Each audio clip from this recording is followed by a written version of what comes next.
Baik, mungkin saya bisa menambahkan sedikit penjelasan terkait dengan masa inkubasi. Ya. Ini juga berlaku secara umum bahwa memang masa inkubasi dari COVID-19 ini itu menurut WHO misalnya adalah 14 hari. Tapi ada beberapa kasus, ya, beberapa kasus berkembang saat ini itu bisa lebih dari 14 hari. Nah, persoalannya adalah bukan pada masa eh, jumlah jenjang inkubasinya, tapi adalah begini, apakah orang yang sudah diminta untuk melakukan isolasi mandiri itu betul-betul dia patuh dengan tersebut. Nah, selama dia memang patuh selama 14 hari tidak melakukan kontak dengan lain, kemungkinan besar dia bisa dinyatakan memang sudah menyelesaikan masa isolasi mandiri sesuai dengan masa inkubasi. Apabila setelah itu memang tidak ada gejala atau dilakukan rapid test itu adalah negatif atau non reaktif, maka dia bisa dikatakan memang tidak terpapar dengan virus itu. Nah, persoalannya terjadi adalah apabila yang bersangkutan ya tidak patuh, masih melakukan masih berkumpul berkelompok.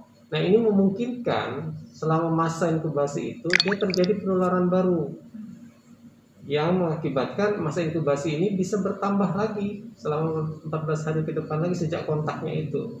Nah, selama mereka ini masih terus berkumpul, maka ini akan bisa terjadi saling menularkan, sehingga akan terjadi semacam kayak efek bola pingpong atau efek domino yang mengakibatkan masa inkubasinya ini jalan terus terhadap orang yang harusnya melakukan isolasi mandiri, tapi karena dia tidak patuh dengan itu masih melakukan aktivitas berkelompok. Nah, kemungkinan saja tetap terjadi penularan di situ. Nah, oleh karena itu masa inkubasinya harus dihitung sejak terakhir kontak. Jadi bukan sejak terakhir dia datang kembali ke tempat itu masa inkubasi itu, tapi sejak akhirnya kontak dengan orang baru. Kalau kita kemungkinan sebagai pembawa virus atau orang yang tanpa gejala, selama dia terjadi kontak tempat baru, maka inkubasi akan mulai lagi. Bukan berarti selesai. Nah, mungkin saja karena saling bertemu, ini bisa mengkontak balik, mereinfeksi kepada yang bersangkutan. Nah, itulah mungkin yang terjadi selama ini beberapa kelompok, ya, meskipun seolah-olah sudah lama pulang dari tempat kejadian ataupun pulang dari perjalanan dari tempat yang terpapar, merasa sudah lewat dari 14 hari bahwa sudah bebas dari inkubasi. Nah, itu yang mengakibatkan kenapa inkubasinya ini seolah tidak pernah selesai, karena yang bersangkutan tidak patuh untuk melaksanakan isolasi itu full 14 hari, tidak melakukan aktivitas di luar. Meskipun tidak ada gejala, Pak ya? Meskipun tidak ada gejala. Nah, itu bisa dibuktikan beberapa kasus yang kita temukan sekarang di Kalimantan Timur. Banyak dari beberapa kelompok itu sudah, kalau dihitung dari masa inkubasinya itu sudah lewat, bahkan ada sudah sebulan, tapi nyatanya dia terkonfirmasi dari hasil swab. Berarti menurut keterangan WHO itu yang menyatakan 14 hari itu tergantung dengan situasi ke depannya, Pak ya? Artinya begini, 14 hari itu betul-betul apabila dia secara pribadi terkontaminasi sejak pertama, misalnya sejak pulang dari satu wilayah dia terkontaminasi di sana, pulang, nah itu dihitung mulai itu dia masa inkubasi. Apabila dia pulang melakukan isolasi mandiri full, tidak melakukan kontak dengan siapapun, maka ini bisa dikatakan selesai apabila dia setelah itu tidak ada gejala, tidak menunjukkan hal lain, tidak menunjukkan gejala penyakit.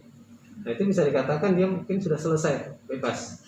Pak, yang dipertanyakan sama masyarakat ini bahwa gejala masa inkubasi ini kan tidak didapat di beberapa artikel luar negeri yang sudah dilihat mereka memiliki virus coronanya terbesar begitu, Pak. Dan dinyatakan di dalam artikel-artikel tersebut bahwa selama 14 hari memang udah benar mati dan mereka dinyatakan sehat seperti itu. Belum ada kasus katanya mereka, Pak, belum ada kasus bahwa ditemukan setelah 14 hari lanjut lagi sampai di atas seperti itu sih, Pak. Nah, itulah artinya itu kalau kita murni betul-betul mengisolasi diri, ya, tidak terjadi kontak dengan orang lain selama 14 hari. Nah, itu memang dari awal adalah seperti itu. Nah, memang beberapa kejadian di kita, ya, yang terjadi ini banyak yang memang kalau melihat dari titik dia pulang itu sudah lewat dari 14 hari. Tapi kenapa hasil swabnya positif, terkonfirmasi positif? Nah, yang kami duga ini adalah kemungkinan besar mereka pada saat pulang tidak murni melakukan isolasi, tapi terus melakukan aktivitas berkumpul di antar kelompok yang mengakibatkan terjadi penularan baru.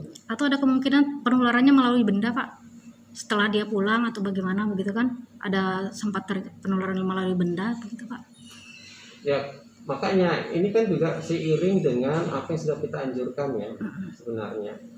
Karena ini kan sebenarnya anunya dari droplet. Mungkin droplet dari kita sendiri.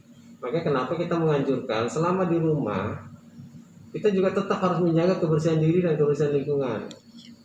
Harus sering mengelap daerah-daerah yang sering kita sentuh dengan cairan desinfektan. Artinya apa? Seandainya droplet kita sendiri keluar ada di meja, misalnya di kursi, kalau kita senantiasa bersihkan dengan desinfektan, maka virus yang terpapar ada di benda-benda itu mungkin bisa dimatikan. Tapi kalau kita juga tidak melakukan itu, artinya kita mengundang sendiri virus itu gitu loh. Mungkin kita sudah selesai pada saat belum masa pelaksanaan inkubasi, kita mungkin saja tertular sendiri. Tertular sendiri dari virus yang kemungkinan ada di sekitar tempat kita. Makanya kenapa tetap selama inkubasi itu kita juga tetap harusnya melakukan baik menjaga diri, menjaga jarak dengan orang lain yang ada dalam keluarga, juga menggunakan masker. Kalau perlu kamar sendiri, dan tetap kebersihan itu harus tetap dijaga. Pak, terakhir Pak, pesannya untuk masyarakat tentang pemahaman inkubasi, Pak, terakhir. Ya, memang masa inkubasi yang kita pahami adalah itu adalah selama 2 minggu yang kita pahami sekarang. Meskipun katanya tidak ada dalam secara artikel, tapi yang jelas secara kasus itu ada terjadi beberapa yang lebih dari 14 hari. Nah, oleh karena itu selama kita melaksanakan isolasi mandiri secara full, betul-betul isolasi mandiri dengan protokol yang ketat selama 14 hari, mungkin kalau tidak ada terjadi transmisi baru, kita mungkin bisa menyelesaikan kasus itu selama kita tidak memiliki gejala. Oke, Pak, terima kasih banyak, Pak. Sudah selesai tadi wawancara saya dengan Kepala Dinas Kesehatan Provinsi. Lagi-lagi saya harus kembali dan harus ditertawakan. Tapi sekali lagi ini demi kepuasan kalian, untuk menghindari kalian dari pikiran-pikiran yang tidak waras. Ya, terimalah kenyataan bahwa sahabat-sahabat kita, saudara kita di sana sedang dirawat demi kesehatan mereka dan kita semua. Jadi ingat kawan-kawan, percayakan semua kepada pihak yang berwenang, percayakan kepada medis yang paling ahli. Jangan sampai pertanyaan-pertanyaan yang menjurus terlalu jauh yang tidak kita pahami harus berputar-putar-putar, nggak kelar-kelar. Oke guys, terima kasih. Saya lelah, saya akan comeback untuk mencari berita terbaru di Muara Badak. Assalamualaikum warahmatullahi wabarakatuh. Salam dari saya, Nina Erlina Iskandar. Merdeka.